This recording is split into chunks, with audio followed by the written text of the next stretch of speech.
Oh, you don't have to. No, it's not. Go. Good. Thank you. Great. Evening, all. Looking forward to tonight's event, but let's get started. I wrote this in a workshop the other day. It was prompted by Avril Lavigne's song Skater Boy, I think it's called. So this poem is entitled He Was a Boy, She Was a Girl, Can I Make It Any More Obvious? If Avril Lavigne's going to ask me rhetorically in her street hip skate chick striped shirt and shit, I'm going to straight up find a way to contradict. It's not obvious. The question hasn't been asked of me. What if he's an asshole interested in his own hole to crawl up the ladder to? Nor taken into account that the polarization of the two genders has nothing in between, nor the fluid nature of attraction the rest of us are conscious of. The question doesn't allow the idea she may just be interested in her own feels on the wheels for the pure joy of riding. And maybe her role in this is not to find the boy and fall in love and settle. And maybe she didn't fit in the cool rule book to begin with, and she would never even be someone he's checked out. Can I get any more obvious? It's complicated when the girl faces her own question of self-worth and he just wants to get high over the right tight jeans wearing chick flick loving hostage. And maybe he's never even noticed her but her skinny friend with the long legs walking past the skate park, and wait, did she just miss the momentary glance of Francie, or why did you go and make things more complicated? Or was it just for the sake of a simple song? Or do girl geeks just not belong there? And that's it from me for this evening. I'm only doing one. Thanks. Short and sweet. Thank you very much, Natalie. Thank you. Thank you.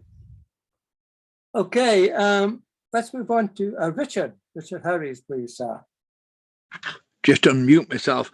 Now, I write some historical poems which are very rarely perform, and they're really for YouTube, but I just thought I'd read a couple tonight, and I hope that people have any knowledge or interest in English history. If not, just mute me for 4 minutes.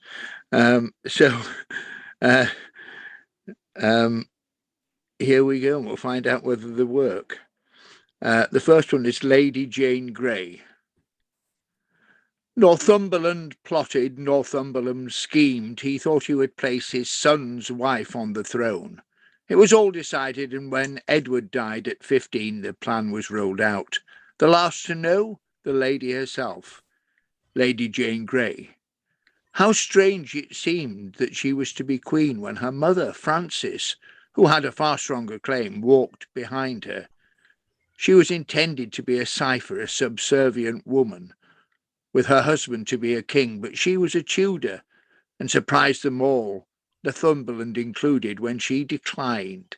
She made her husband a king. She declared that now it was thrust upon her, she would rule, and so she did for 9 days. Northumberland underestimated Mary. He thought of her as a mere woman. But she was not only the daughter of Henry, but the daughter of the brave Catherine of Aragon, she who had left the army and defeated the Scots, sorry, Finn, and the granddaughter of Isabella, the warrior queen.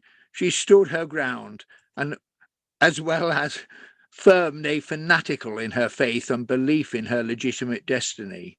She appealed to the common man, did deals and won the navy and their artillery, and suddenly was not a vague threat but a real danger, and the Tudor heir named by her father, the legendary and strong ruler, not the boy king her brother had been. The people massed Mary was the rightful heir, and suddenly Jane was isolated with Northumberland in the field. She needed more support in London and did not get it. Northumberland hesitated, Northumberland lost, and paid for this with his life. Jane was imprisoned, but was threatened with death. But Mary was reluctant to sign her death warrant. Jane kept her faith firm, spoke against the Catholic Church and still survived, but then others sealed her fate. Her father and Wyatt again rebelled. They had to die. and Mary decided Jane did too. Following her husband, she went to the block, a devout Protestant with a prayer book. She died with dignity, we hear. Tragic was her death, a girl used by men. She was the third queen executed in those Tudor times. No justice then. And then a second one kind of follows that, and it's Mary I, Bloody Mary. Born a princess, but to a homicidal father and a defiant and zealous mother, a woman who had fought all her life and stood her ground, who was herself the daughter of a warrior queen, Mary was always going to have a strong, strange, and even murderous gene pool. She came to the throne popular, beloved, and welcomed. Her subjects felt that as Henry's daughter, she was true queen. They did not want her cousin Jane manipulated by men. They did not care that Mary was Catholic. That was soon to change. Mary's triumphant entry into London brought wide joy, a new monarch, a revitalised world. But in her brief 5-year reign, she soon changed that, became the most despised monarch since King John, and she rivalled him in his notoriety.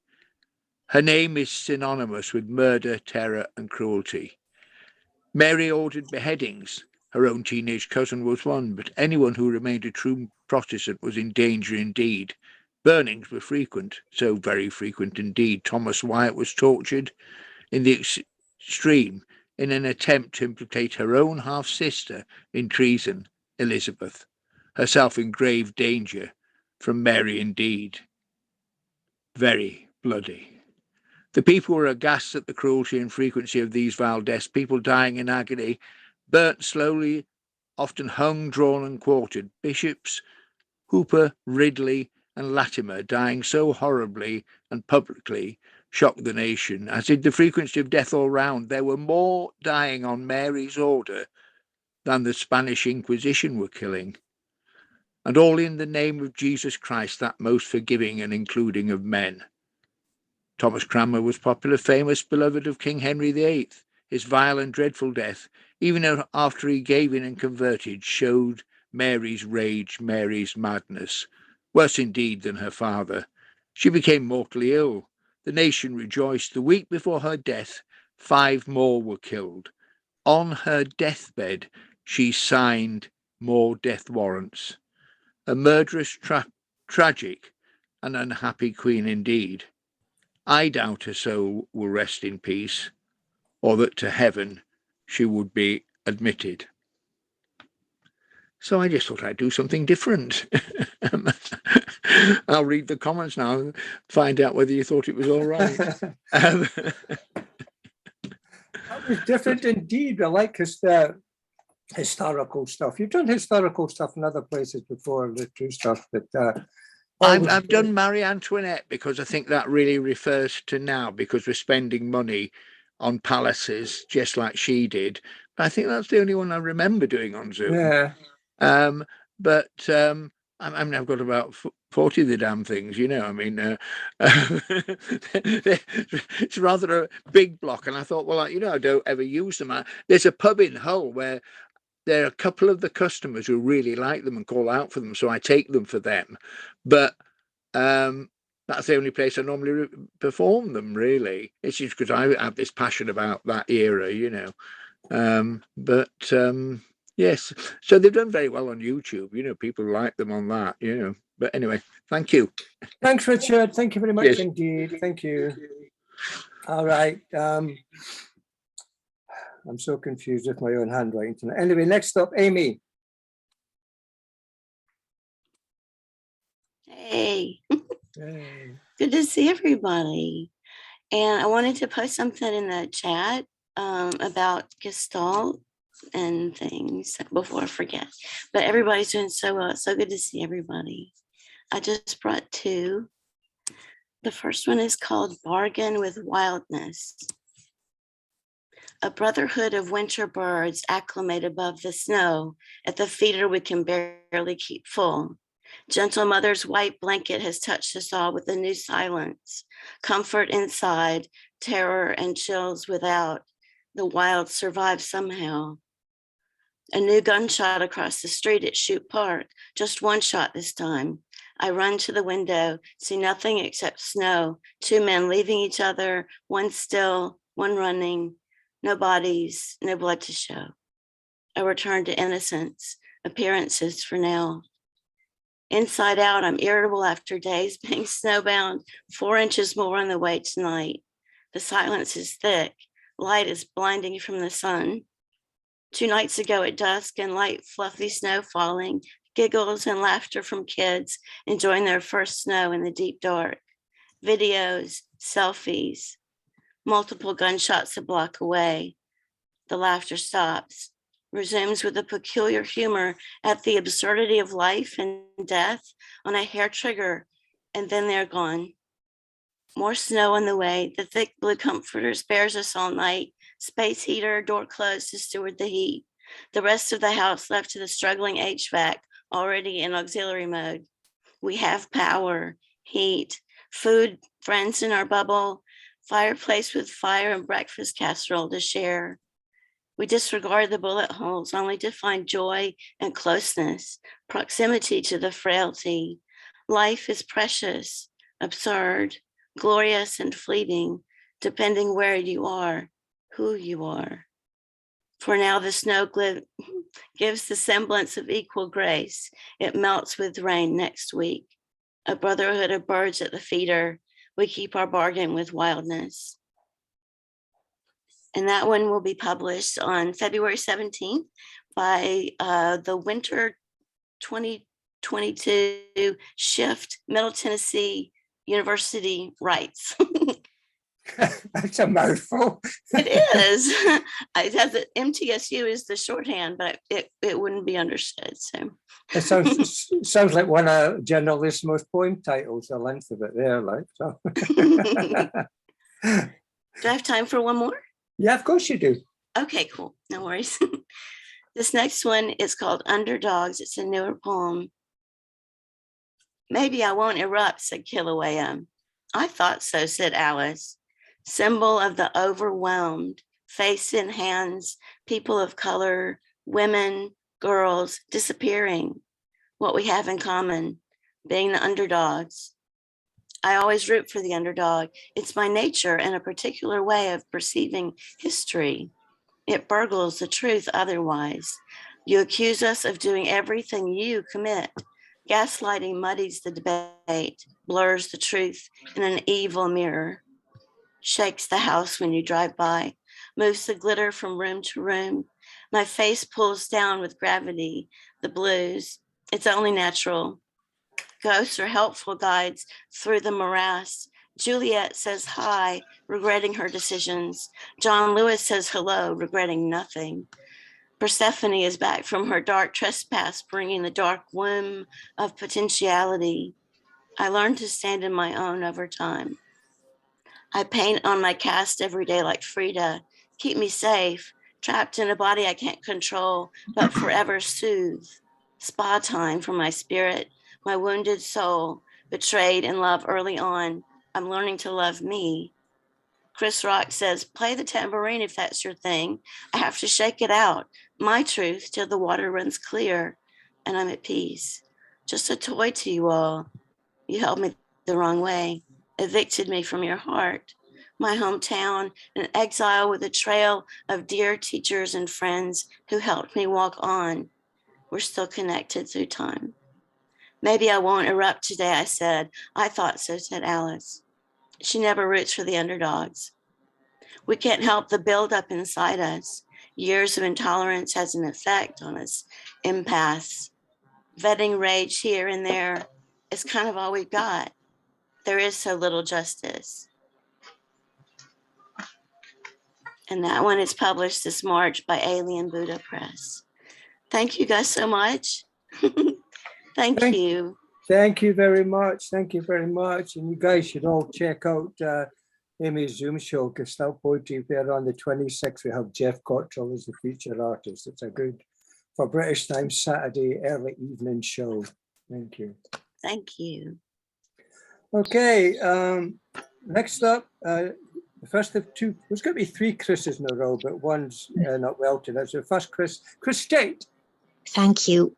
This is Norsemen's mythic mirrors. Norsemen's mythic mirrors, or the reversed capital, the uninvited characters' sons qua were prodigal, crofts seized by conquerors, pensioners were oracles, uncompromising weather, missing link, animals.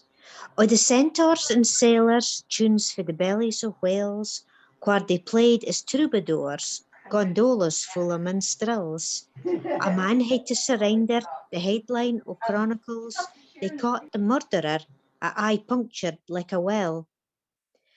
Traps for doomed human nature, we tickets for hell, folk made for scraps of butcher, warped Hansel and Gretel. A wedding was hindered at the Kelly in the hall, the time was very squandered, the bridegroom in the skull. A masked and shadowed figure, qua early came to call, he took the groom to wander under cover so appall. The creepy, wicked stranger script his claws on a candle, the man was in grave danger, wax blade time o' the trundles.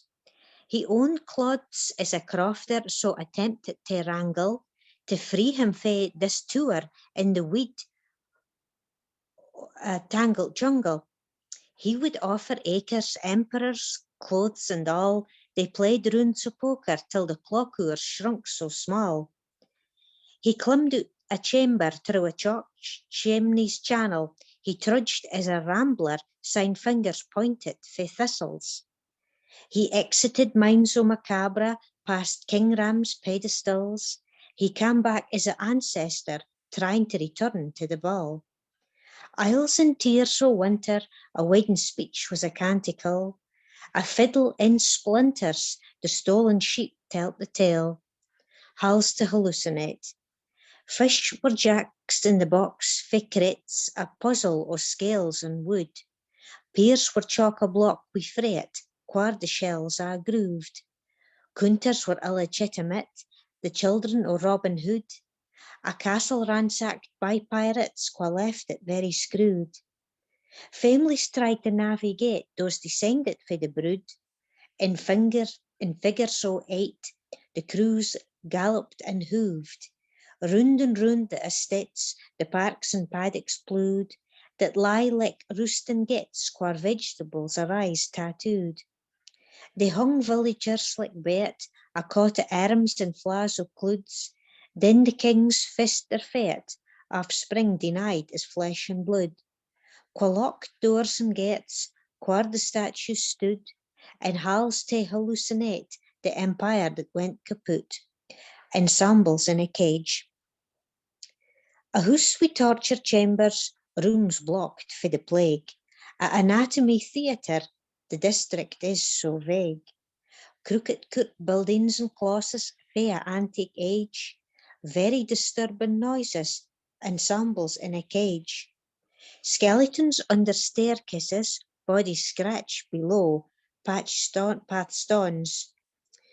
Rock hatches, gargoyles, fisses, cacophonies o' groans. A lid wi' boils upon a graveyard, ladies gift wrapped in silk. Floors like chalk and cheese chessboards, the moon was fae coo's milk. A man posed in a top hat, pa prints for spectral dogs. Wardrobes where vampires changed to bats, critters rose for the pit bugs. Fleas piggybacked the rats, three-legged moves in fog. Razored wigs for the clinks mat, a fireplace gobbled logs. Beelzebub and his minions. Patrick's DNA and fingerprints, he had slipped the sovereign. At this castle with jagged points, the carriage turned to a pumpkin. The little match girl was a servant, she boiled in the kitchen. Banquets for the evil president, her lodgings were a dungeon. Reputations left a dent, scratched for the Earl's coven.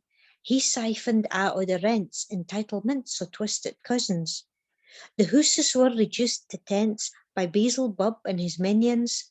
The laws were scratched on parchment, land was cut and weighed like onions.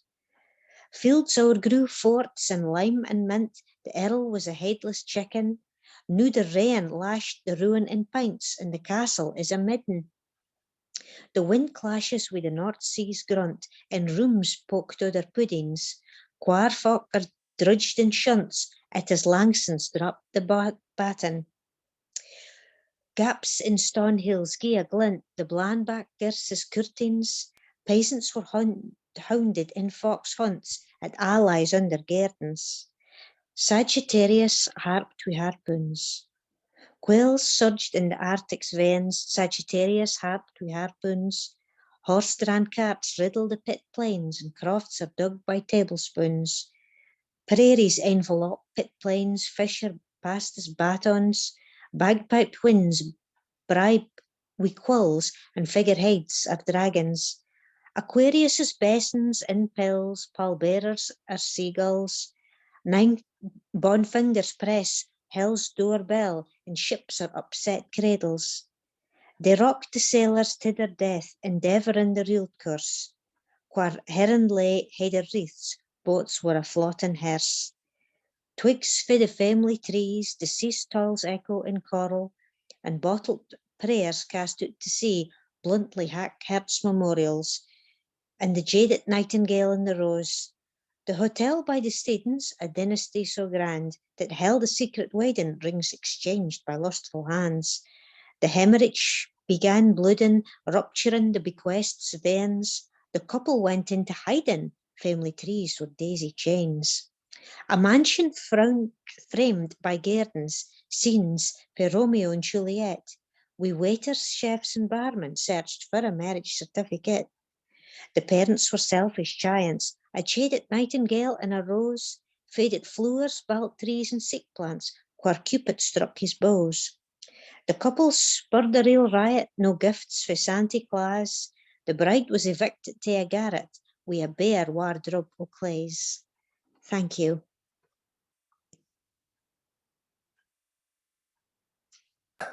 That was grand, Chris, as usual. Thank you. Thank you.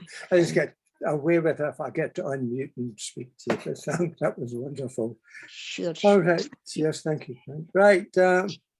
Chris Begg, when you go, mate. Thank you, Finn. Hello, everyone. Nice to see you again. One poem tonight. It's a fairly long poem. This is the most important document in our family. It's one of the most important because it's a book of poems, short stories and novella written by my grandfather.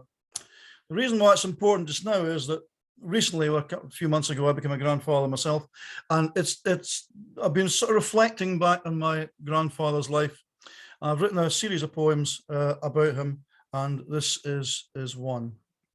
It's called Sad Mandolin. My grandfather was a poet, a painter, and a musician, and a professional drunk. Right.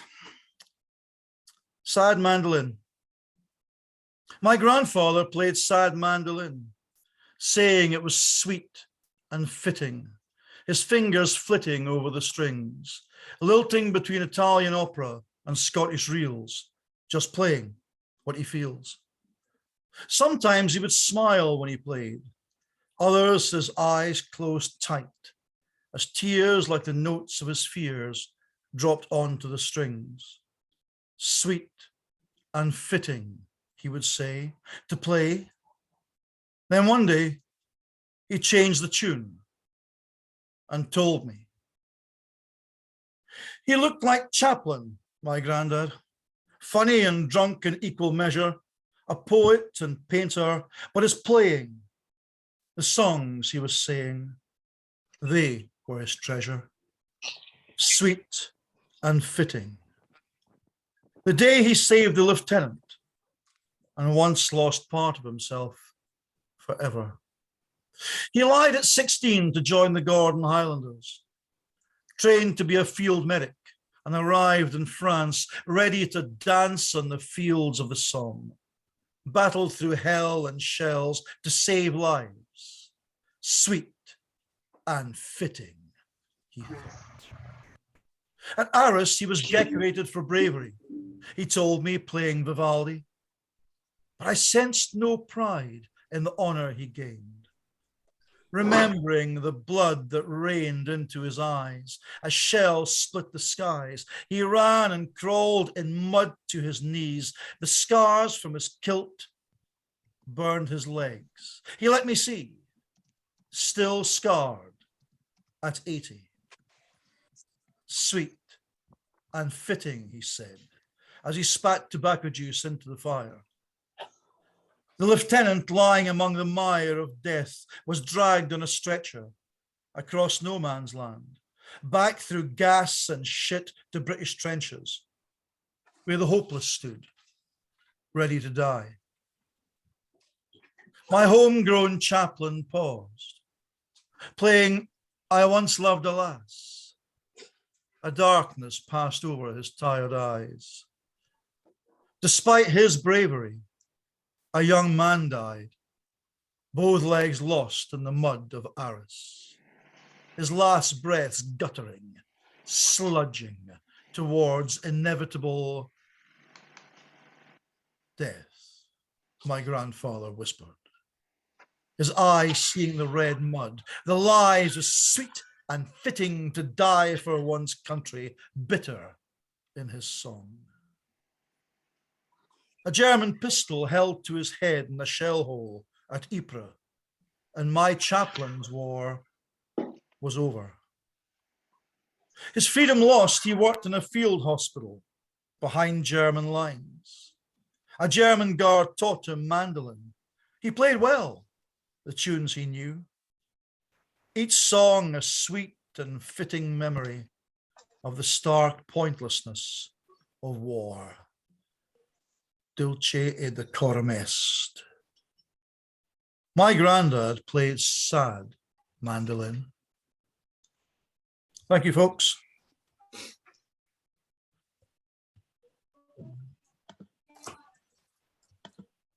Thank you very much, Chris. Thank you. I love that one. I love Thanks, Finn. the reality of it and all that. Thank you very much indeed. Brilliant stuff. Okay, zooming across, collecting our air miles now. Travel around the world. Cuts here. Oh, there you go. Meher. Best on you, ladies and gentlemen.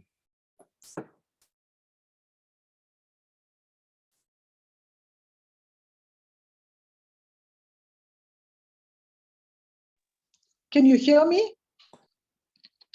Yeah, can hear you fine. Okay. So I'm reading also a narrative poem, but it's in a very different vein from all that I've been hearing so far. And it's much lighter, and it's called Balcony, Crow and Me. I love my little balcony. It extends my tiny flat for me, with an armchair for my morning tea and a cane swing for when there's company. Then came the crow with its raucous caw to shatter my peace, spatter shit on my floor. He croaked through siesta every afternoon, flew away mocking when threatened with a broom. Each time I stood at the balustrade, he'd fly at me aiming for my head. He pulled my hair, scratched my arm. I stayed indoors, fearing further harm. How dare you, I silently screamed, seething at having him upturn my dream. I bought this flat for this balcony. He's ruined it with his cacophony. On a day when it was raining so, I came across the bedraggled crow, huddled beneath the flower pot shelf, not a patch of his aggressive self. At his discomfort, I triumphantly smiled, mocking his misery as he had mine. I tapped at the glass to shoo him away, then reluctantly allowed him to stay. Seeing my dark enemy on the run, I thought I'd have a little fun. I blared out music right at the door, a stark contrast from his ugly core. Learn from Elvis and Beatles and Stones, I crowed as the rain beat down on his bones. He shivered, fluttered as storm intensified. At the sad sight, my heart cried. The night was long, the storm was strong. Cloud and wind pushed back the morn. In graying light, I peeped through the door to find my frenemy no more. Now, my dear little balcony, mute witness to war and tragedy, ponders nature's cruelty, the flip side of her deep beauty. Thank you. Thank you. That was wonderful. Comments remind you of Poe and things like that. That was great. Thank you very much. Keep on traveling. Let's go down to Singapore now to Sylvia.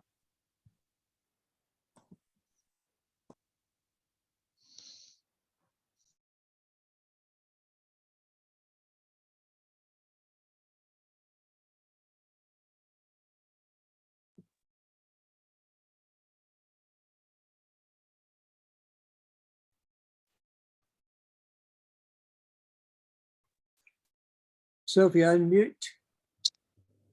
There you go.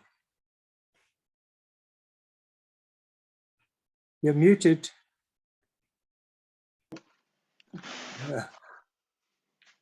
Still muted, Sylvia. Still muted. Sylvia, you're muted. Okay, can you hear me? I can hear you now. Yeah, start again. Okay, I start reading this piece. If I can look through your face. If I can look through your face and see the real you, reveal your true colors. What is beneath your smile? Show the tears that is hidden beneath the blanket. The hidden smile that yearn for a hug from your girl. The hidden words to say thank you for your kindness to your best friend.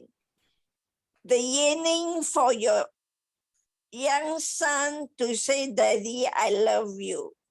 The yearning heart to your mommy to say, I'll be a better son. The longing for your girl to cook you garlic prawn. The yearning for your girl to tickle your soul and make you giggle for more. This poetry artwork signifies young love. The next piece is a young piece. It's called Love is in the Air. He was beaming with joy. What's the catch? He noticed the way she smiled at him, an undescribable feeling, like a bolt of electric spark that pierces his heart. It's like when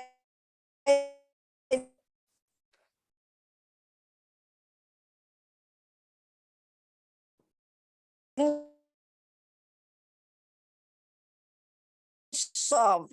He wanted his goodness for her. He must not be in a hurry.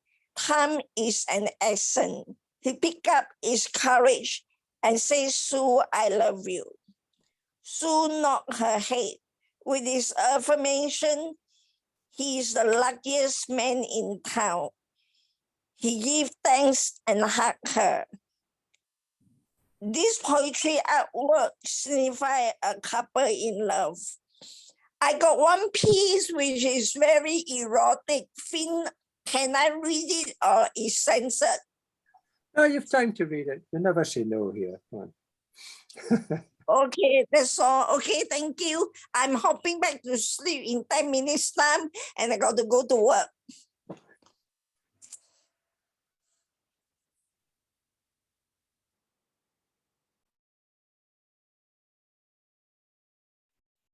You're Oh, muted okay. again.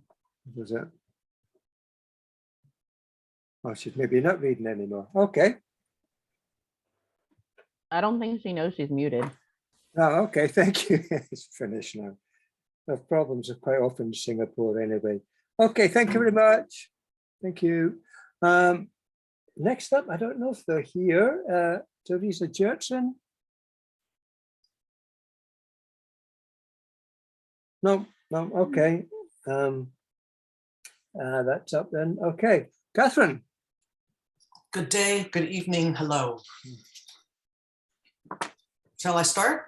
You can just go ahead. Thank you. I'm just going to go ahead. Okay.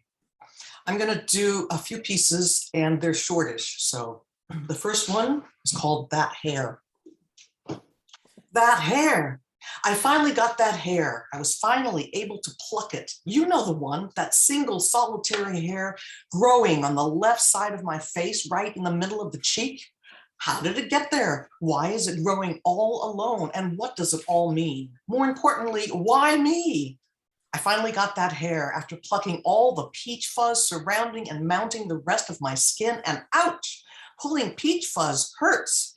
Sometimes my tweezer gets itself around that hair, but the thrust of the pull isn't enough to get it out. But today was different. I couldn't believe it. I finally got that hair and it took only 10 tries. I think that alone deserves a medal, if not Band-Aids to cover all the other gouges in my skin now, but I finally got that hair. You know the one, that elusive, slippery hair growing all by its lonesome, which I hadn't been able to pluck. Do you think it gets lonely living there so isolated? Or does it get its jollies knowing it's driving me crazy? I vote for the latter. Oh, that hair. This one is called The Stink. She stinks, he said, clearly referring to me. Yeah, I thought, I do stink of expensive French perfume and sometimes of the stench of a fine old camembert, its soft, gooey insides oozing from the edges and reeking of poignant memories. Expensive, stinky French cheese normally reviled by the masses. Expensive French cheese which the wealthy liken to finding a royal honeypot. So sure, I stink, but doesn't everybody? My breath stinks, my poop stinks, and oh my God, sometimes my thoughts stink, especially when I have an axe to grind or a load to bear or a bitch to share. A certain heaviness still buried deeply in my chest, and oh my God, it stinks, as in the entire world stinks, where people treat each other as slaves in the marketplace, unaware that freedom was granted many years ago to all who could really accept it. Yet people choose to stay stuck, remaining in their own woe is me shit pile so they can mirror the world and stink back too. It's a familiar response to a deeply ingrained hypnosis. I ride public transit and even today, blacks still move to the back of the bus. The concept of good versus evil, the reality of life versus death, that's all there is to deal with. And whether one stinks or not doesn't change the facts. People own their own stinks like they own their own cars, dusting them off and shining them up each week, then driving down the boulevard proudly for all to see. Sometimes they invite the neighbors to drive with them, sharing in their mutual stinks and glorifying them to each other. For where there are numbers, there is power. Only the power ingrained in us from early on isn't exactly power, is it? Or rather the perpetually ingrained tapes of self-hatred and self-inflicted pain. Still, I think if we got it together and all raised a big stink, maybe, just maybe, we could perhaps and actually help change the world. My last piece, I haven't been timing myself, so I kind of don't know how much time I have left. Have you been timing me, Finn? I guess not. All right. Yeah. Over 50. 60 plus goddess, now accepting lovers, must be over 50. All those under need not apply.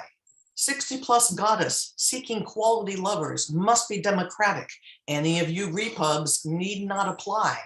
Are you experienced as the great Jimi Hendrix? Are you ready for a real foxy lady?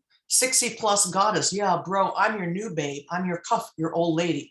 Remember when we were called his old lady? Before it became cool to be considered a cougar, before that word was even born out of the mouth of some actual old lady, obviously still horny, but discriminating enough to eject those men who were, you know, a bit prunish. Men who couldn't keep it up without a huge Viagra dollop.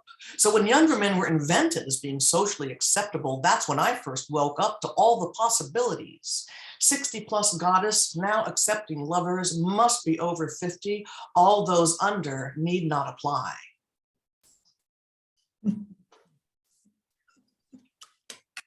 Thank you. I don't know if I have time for one more. You tell me.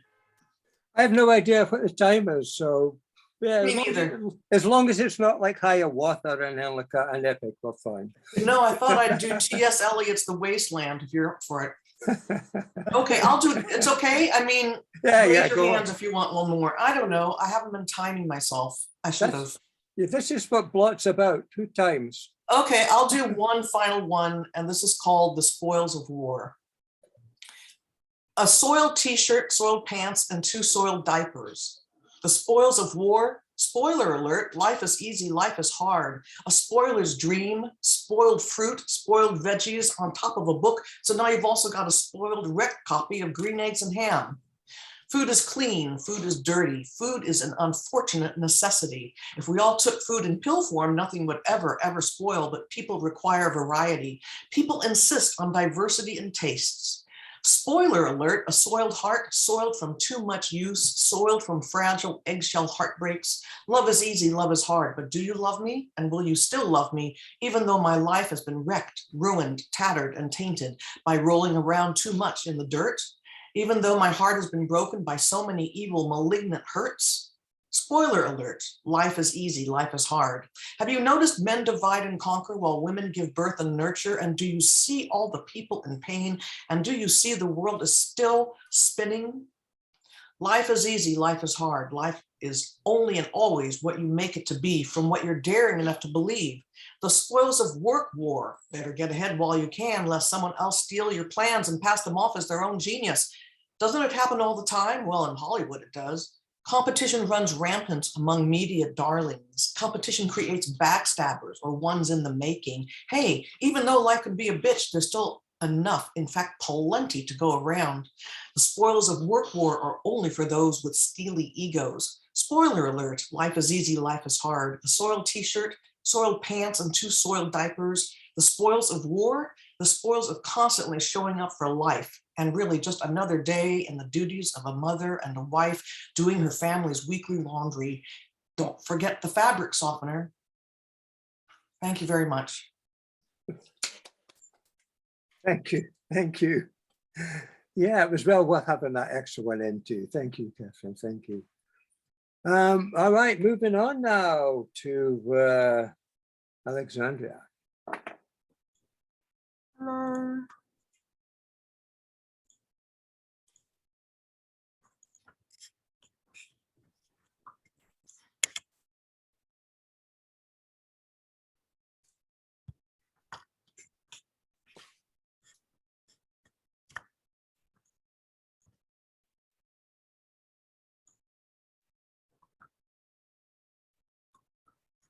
Finn, you can see the designs going by, right? Can you? Can you see the designs going by? Yes. Yeah. Okay, you, all right, because I did have one where they got stuck.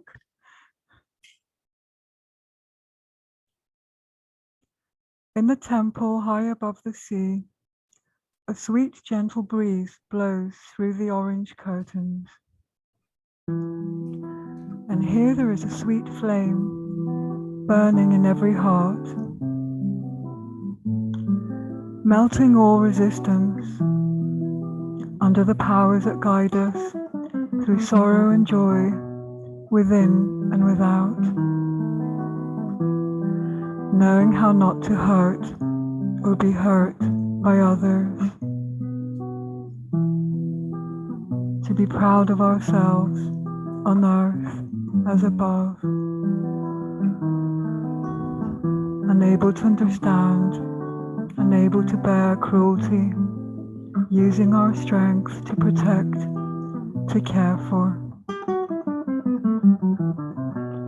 Dancing, dancing, to diffuse.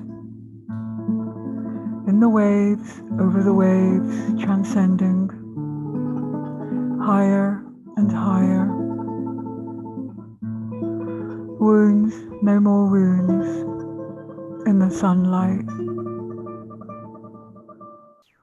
Flying, flying, in the superlight. In the temple, high above the sea, a sweet, gentle breeze blows through the orange curtains. And here there is a clean energy in every flower and tree, soil and water, wind and sun. Our duty to our planet. Knowing how to sustain and be sustained by nature. To be proud of all business people on earth as above. And able to understand and able to bear war, using our kindness to soothe, to comfort.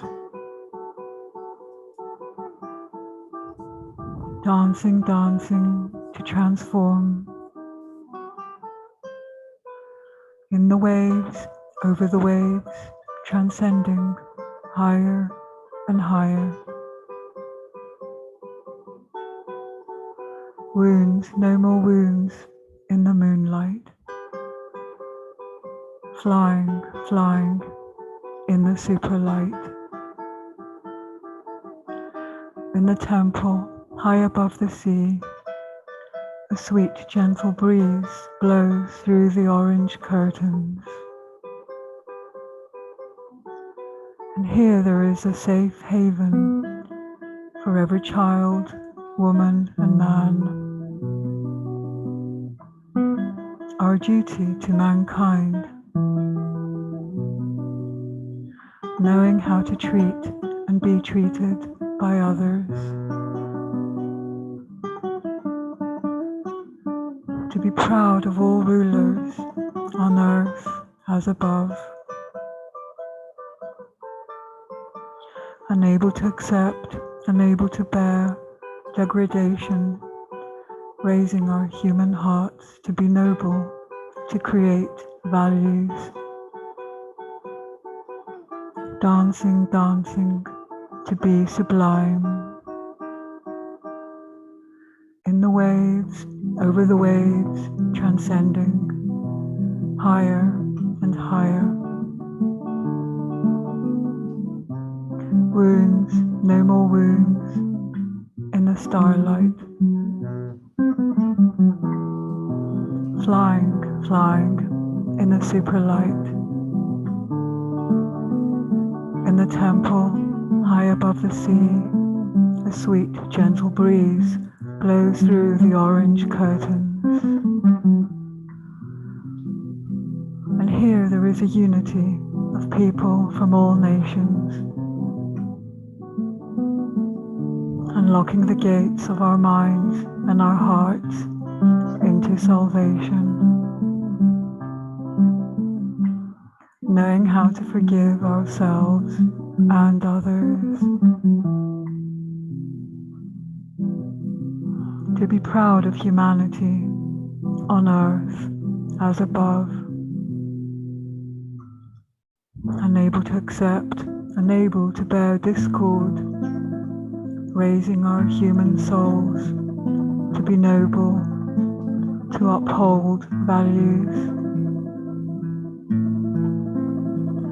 Dancing, dancing, to render sublime. In the waves, over the waves, transcending, higher and higher. Winners, despite our wounds, into the rainbow light. Flying, flying, in the super light. flying, flying in the human, divine, superlight.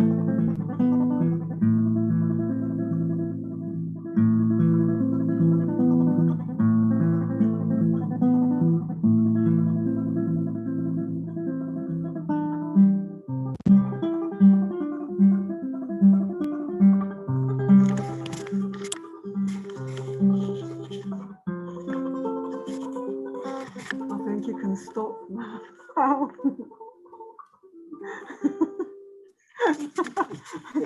Stop. It can go on forever. Thank you.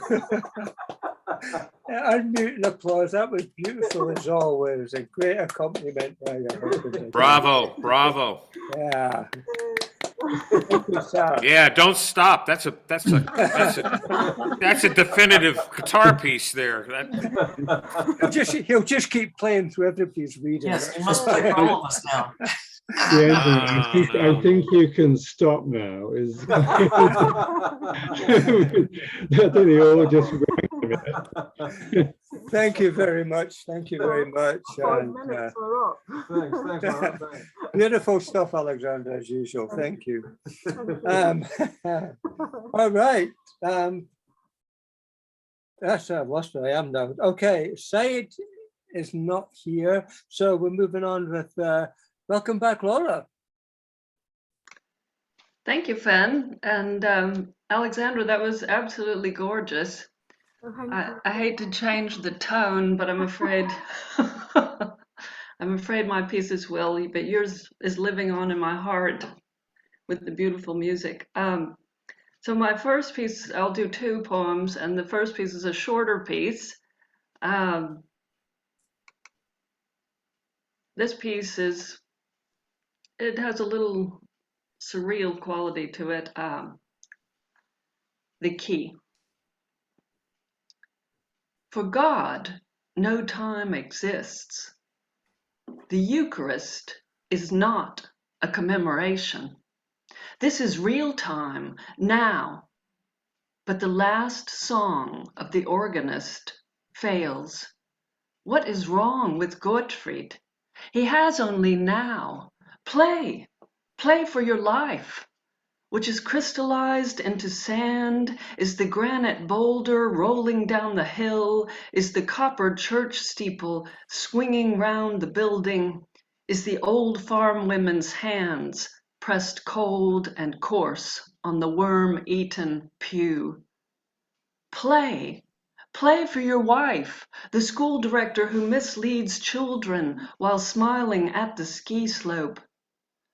Play for the winter linden rooting on the street, steepling limbs bold and buckling to this town that burns trees for glass, lures monks to peril, sets criminals free to freeze in uninhabited Urwald, in the original salvage paradise of bears and lions and roses. While waiting for musical keys to pound their caves, while waiting for aging organists who crack into the yawning mouth of the Janus stone.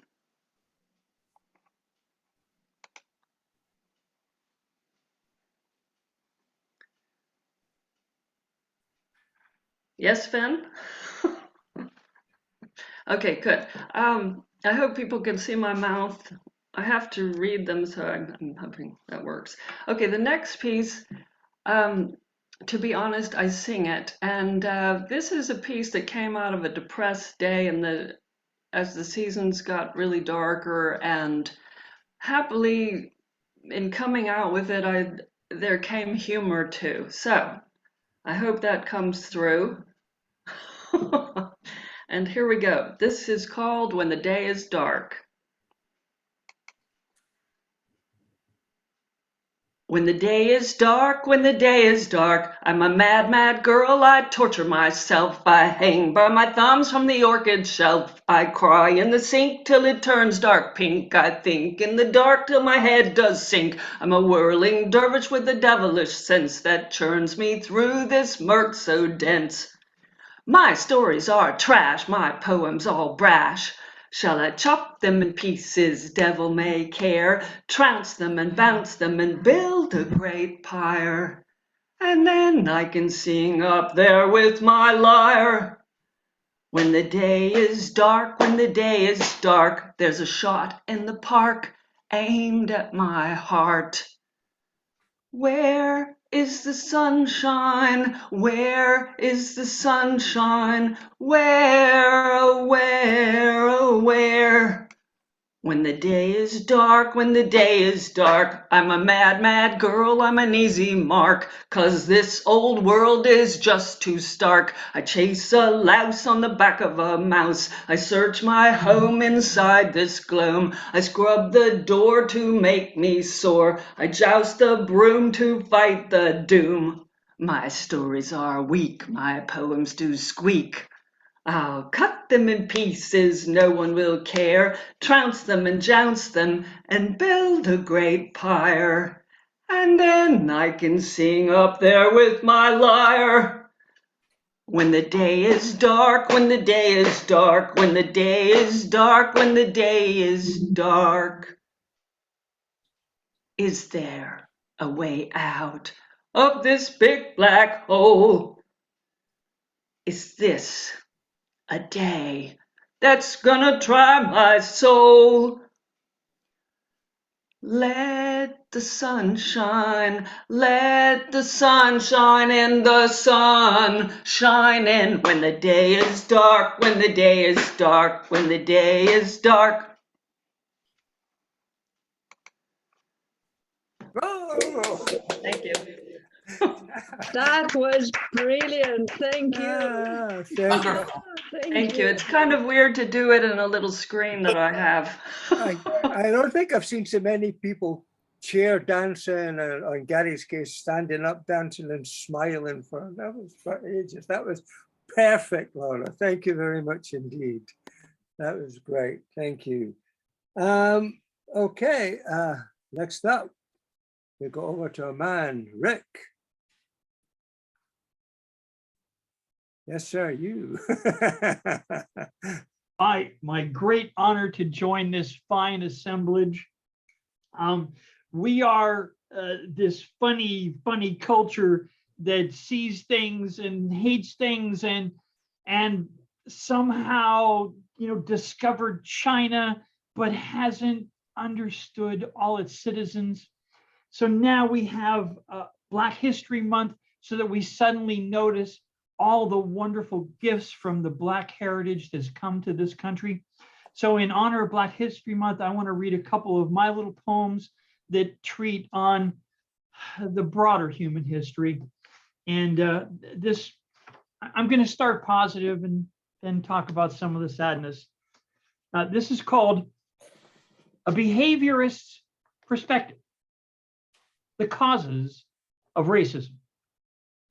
The troop or group, the clan's glad hand, the sign of 9, the grip in the dark, the posted mark informs the stable state of norms. Remembering the frames of membrane games, brain disguises, shade your eyes in apple pies, it sizes the territory, the turf.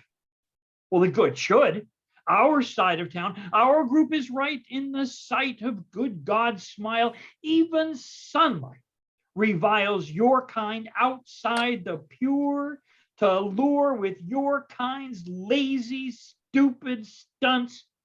A sparrow of a different hue could be torn and clove in two by a few of another blue hunt. The strength, bounding, bonding, unicellular life in multicellular strife. Responding, besiding, ties the atom so tight, minute molecular might, and chooses in precise measure who you'll sleep with tonight.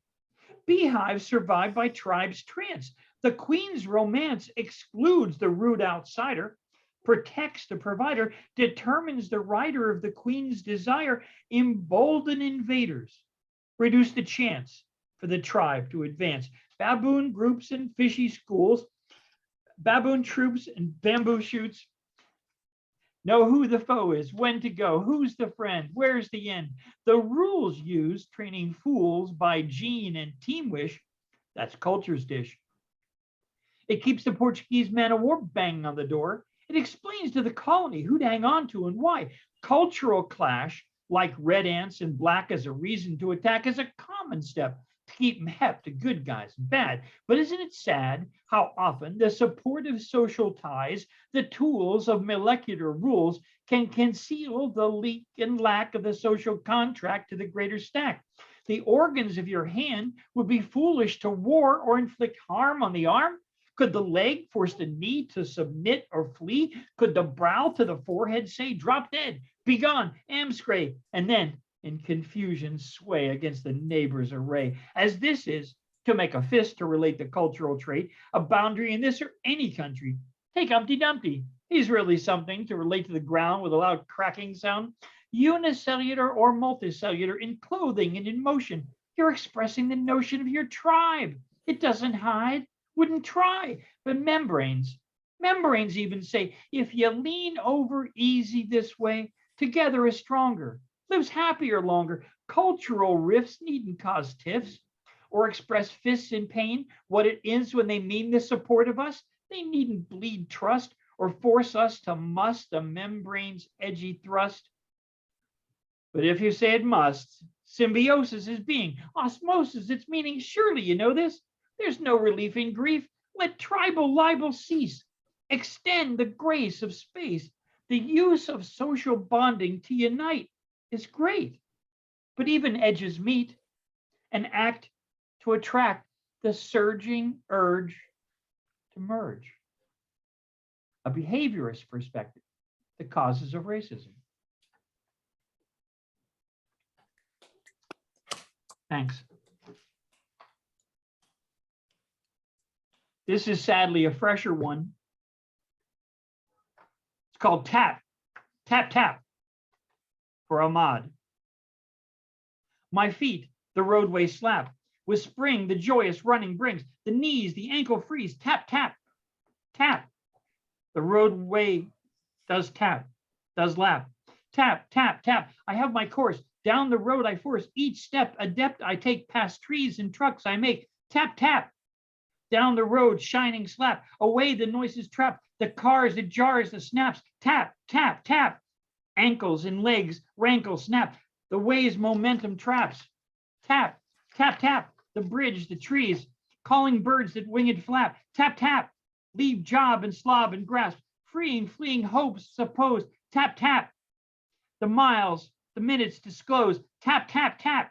The tiller jars. The wounding static Mars. Tap, tap, tap, past lawns and sprinkler spawn and construction and well-worn tap, tap, tap. Hear the wind and water wills, the lawns and fawns and thrills, the children at play at the closing of day. Tap, tap, tap. My feet absorb the shock while others only talk. They stalk and stare and gawk. Tap, tap, tap. On my evening's passion plot, tonight I'll visit Mabel near around the table, squeak and squawk. Blam, blam, goddamn.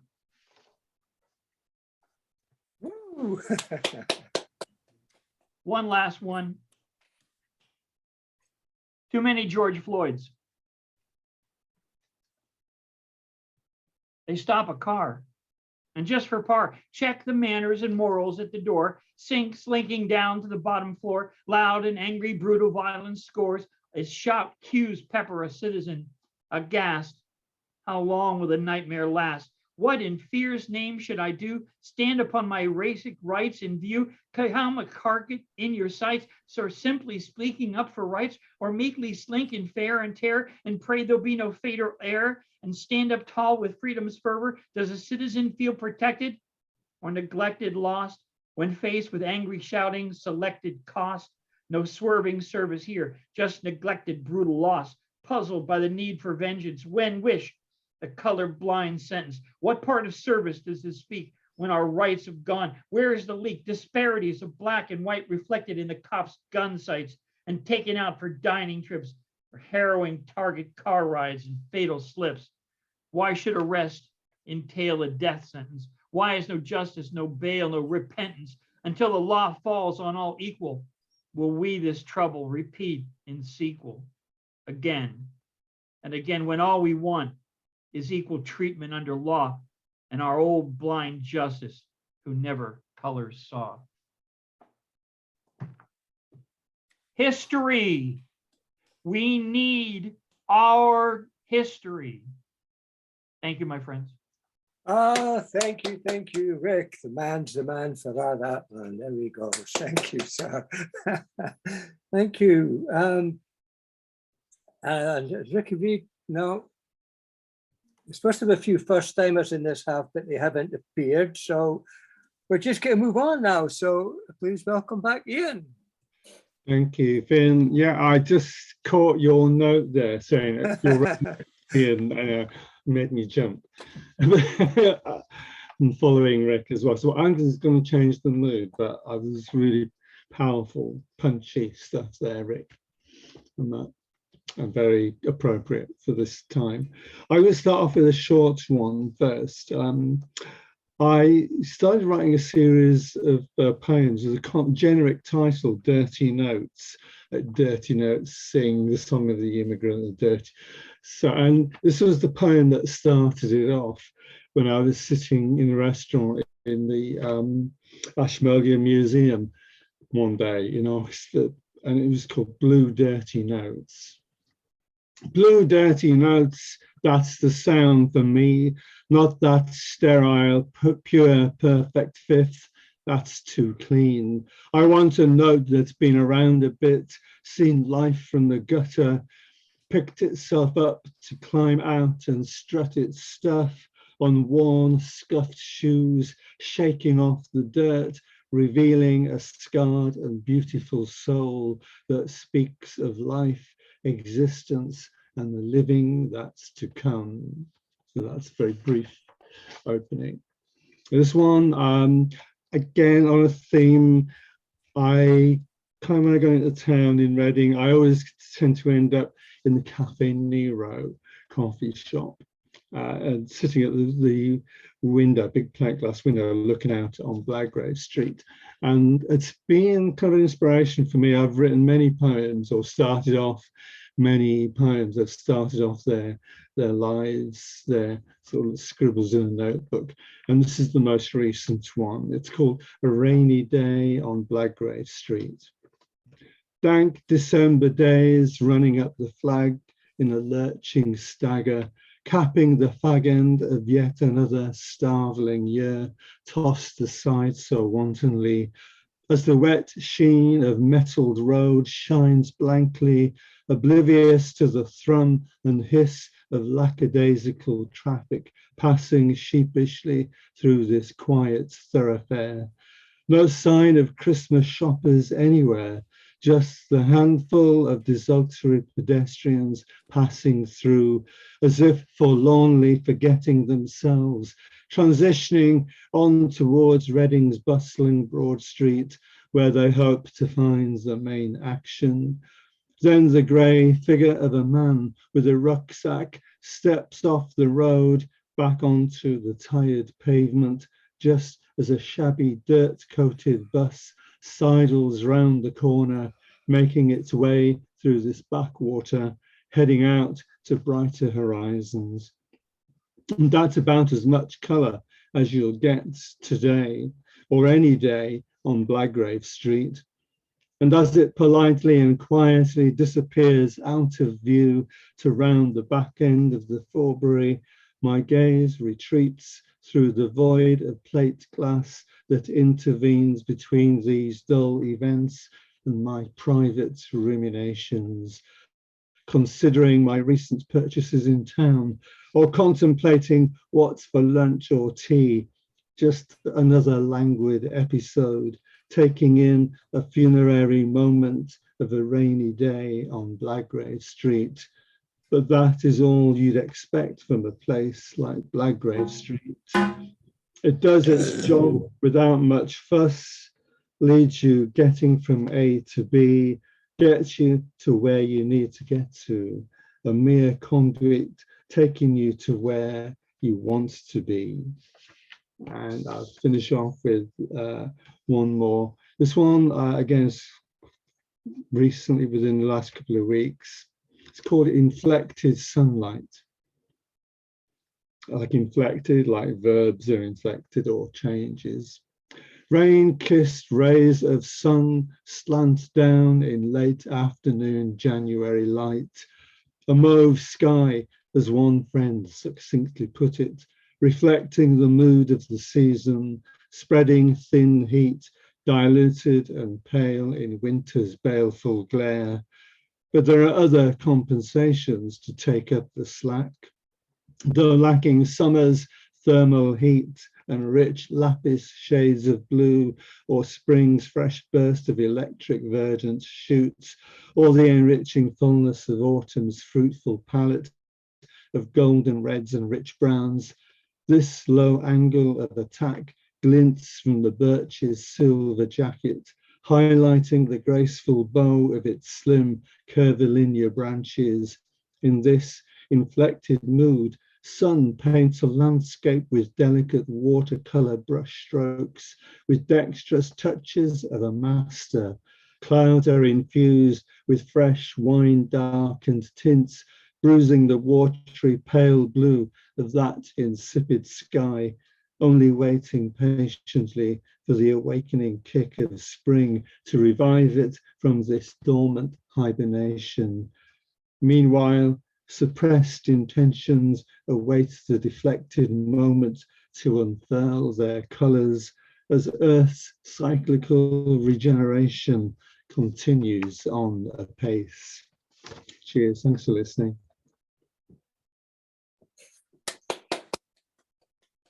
Thank you, Ian. Thank you very much indeed. Beautiful, Thank beautiful. You. Wow, beautiful work. Thank you. Right, moving on, we've got two more readers now before we come to our well-anticipated feature spot. So you please welcome back the man, Mr. D. Allen.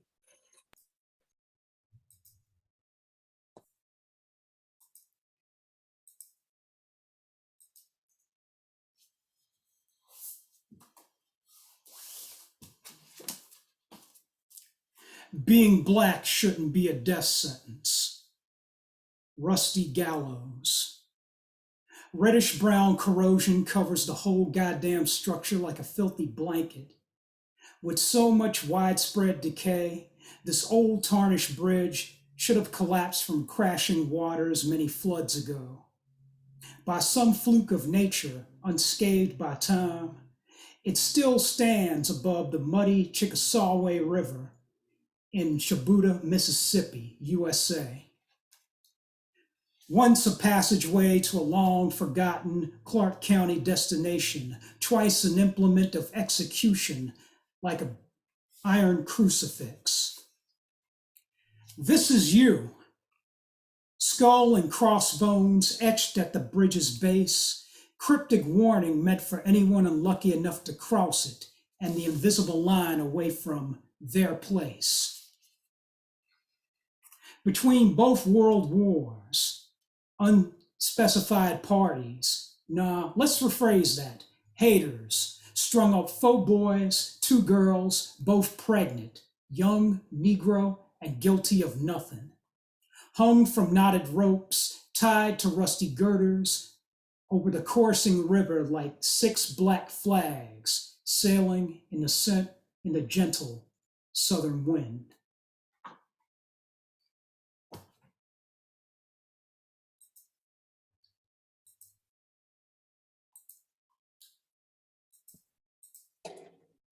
Thank you.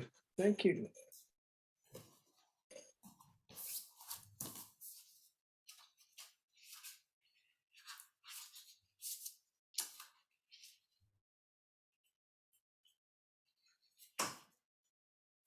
Big business intends to make the earth theirs. Plans. Everybody's got plans to be prosperous and stay prosperous. Everybody's got plans to take more than they'd rather give. Everybody's got plans to own more than anybody should. Everybody's got plans, especially if everybody wears a suit daily, makes 7 figures yearly, and already occupies the 1%. Everybody's got plans to get richer, no matter who or what they hurt, and local laws and tariffs in certain counties hurts they plans. Everybody's got plans to force pry a loophole open. Everybody's got plans to meet somewhere distant and secret. Public access and comment are denied from passing through the shut boardroom door. Arguments between companies, trade ministers over tentative plans to take privacy, neutrality, and freedom away from the electronic frontier, drive the costs of medicines higher, drive our wages lower, outsource work to union-crushing, child-enslaving, sea-polluting nations, send contaminated, unlabeled fish to our shores and other shores, sue governments and foreign courts over estimated money they might have made, give strong copyright protection to corporate creations, like Mickey Mouse, for example. Self-produced labors of love and culture be damned. Everybody's got definite plans to widen the class divide. No more middle ground. Workers' pay cut. Everybody's got surefire plans, similar to plans they've tried before.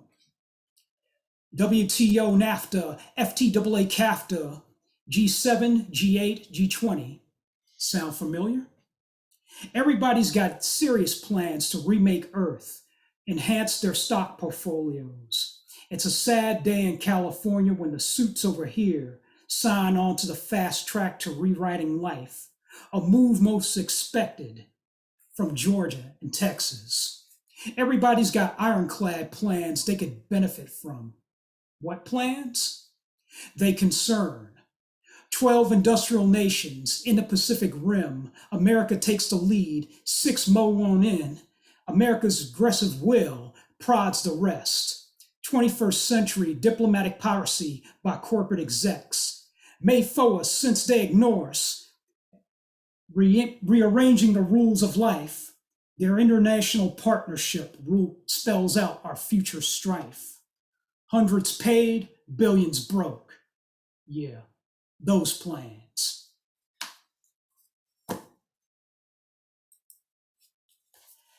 And those 2 poems are the title poems to my new books, Rusty Gallows, Passages Against Hate, and it just came out yesterday, Plans. From this mic to your ears, I'm D. Allen. Thanks for listening. Happy New Year and happy American Black History Month.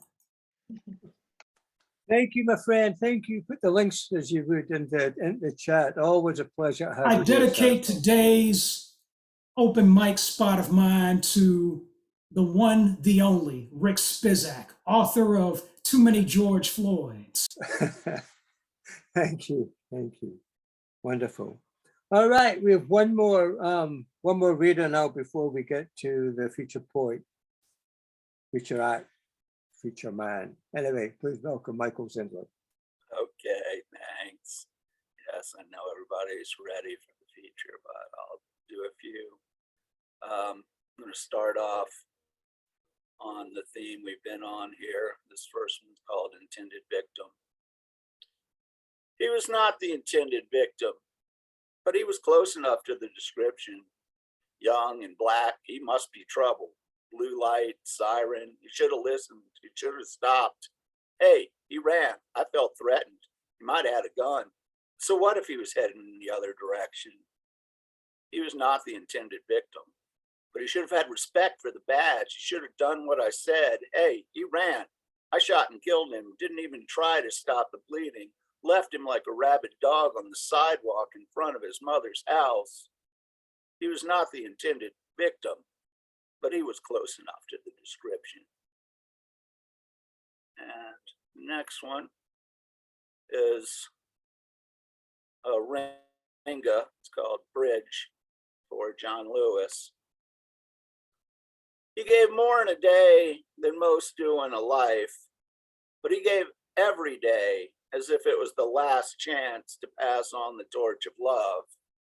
He showed compassion while being kicked and beaten, never forgetting that the sickness that is hate can only be cured with love. He willed himself to transform anger to action, remaining peaceful with implacable courage and the soul of a healer. He was a bridge to the future, helping everyone cross over, his strong back never breaking no matter the weight or pain. Bronze and stone statues will fall and be forgotten, fleeting monuments to valor or to hubris. His monument is progress. And I'm going to switch to the other part of what we think of here in February. And it's another kind of bridge. And this is called Bridge Paris. On this bridge, boys' paradox, oldest span, name new, sane beneath, sigh, sin and belief, sign. Amour's vital artery, heart in motion, beating against K, rhythm of romance and ennui, gazing west past palaces, twilight tears sense into illusion, question hangs in air, cold, hard river whispers answer, most romantic city, wrong woman, maybe next time. And go with a little bit more positive look on Amour here. This is, or love in general, actually. It's called What Love Is This? What love is this that flows lapping back and forth as waves across our beaches? What soft surf traces on sand? What gifts of swells brought up from the sea that is us both? Tides dance of time ebbs and increases, taking from one and other, returning in full. What love is this that springs towards sky while it burrows roots? What flowering, what ripening into fruit? What drops to ground to feed souls and make home in deep soil, ready to repeat each repast, every revolution of rebirth? What intertwining vines climb in twirling race to sky, root, stem, and leaf fused in coiled lifelong connection? What love is this? It is love without end, without form or boundary, timeless dance of every aspect in eternity's embrace. And I'll do one last little love poem. This is actually, a lot of people have heard this one, but it's my favorite of my love poems, actually. It's a triolet. It's called Willow. You seem to me like willow trees, ever bending but not breaking, dancing in time with the breeze. You seem to me like willow trees, firmly grounded yet so at ease, so delicately embracing. You seem to me like willow trees, ever bending but not breaking. Okay, thank y'all. On to the feature. Thank you very much. Thank you, Michael. Thank you. Right. I'm going to stop recording for a minute till we get ready